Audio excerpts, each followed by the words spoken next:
Перзентхананың іші тым-тырыс. Тек бір ғана бөлмеден жаңа туған сәбидің әлсіз жылаған даусы естіледі. Ал сол бөлмеде жатқан Айнұрдың жүрегі одан да қатты айқайлап тұрғандай еді. Босанғанына 3-ші күн. Денесі әлі қалпына келмеген. Ұйқысыз түндер, ауырсыну, қорқыныш бәрі қосылып, жанын жегідей жеп жатыр. Бірақ ең қиыны жанында тірек болатын адамның жоқтығы. Күйеуі Ерлан 1-ші күні ғана келді. Құтты болсын деді де, телефонға үңіліп отырып, жарты сағаттан кейін шығып кетті. Сол кеткеннен мол кетті. Айнұр күтіп жатты. Жұмысы көп шығар, ертең келеді деп өзін жұбатты. Ертең өтті. Тағы бір күн өтті. Хабар да жоқ. Телефонын қолына алып өзі жазды. Қалайсың? Бізді алып кетесің бе? Жауап кеш келді. Қарап көрем. Досымның шаруасы бар еді. Осы бір салқын сөз жүрегіне пышақтай қадалды. Үйге шыққан күні де Ерлан келмеді. Айнұрды анасы мен ағасы алып кетті. Үйге кіргенде бәрі өзгергендей көрінді. Бұрын бұл үйде күлкі бар еді. Ал қазір үнсіздік. Түн. Сәби жылайды. Айнұр тұр. Емізеді. Тербетеді. Ұйықтатуға тырысады. Көзі ілінбей, қайтадан оянады.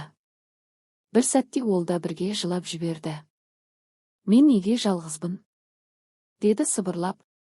Телефонға қарайды. Ерлан онлайн. Бірақ жазбайды. Қоңырау шалмайды. Сол сәтте Айнұр бәрін түсінді. Бұл адам әке болуға дайын емес еді. Күйеу болуға да. Күндер өтті. Айнұрдың іші толып тұрды. Ұйқысыздық, шаршау, жалғыздық бәрі жиналып, оны басқа адамға айналдырып бара жатты. Кейде сәби жылағанда өзі де шыдай алмай айқайлап жіберетін болды. Кейін өзінен өзі қорқып тағы жылайтын. Бір күні Ерлан үйге келді. Есіктен кіріп, тамақ бар ма? Деді. Сол сәтте Айнұрдың ішінде бір нәрсе үзілді. Сен әкесің бе өзі? Деді ол баяу ғана.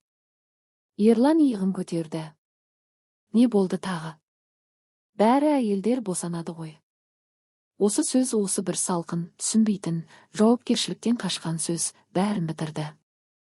Айнұр үнсіз қалды. Айқайламады. Ұрыспады. Тек іштей шешім қабылдады. Сол түні ол алғаш рет жыламай ұйықтады. Себебі күту тоқтады. Ертеңіне ол баласын құшақтап айнаға қарады. Енді бізге ешкім керек емес деді өзіне сенімді түрде.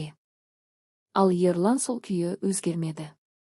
Өйткені кейбір еркектер әке болу үшін тек бала жасау жеткілікті деп ойлайды. Ал шын мәнінде әке болу жауапкершіліктен басталады.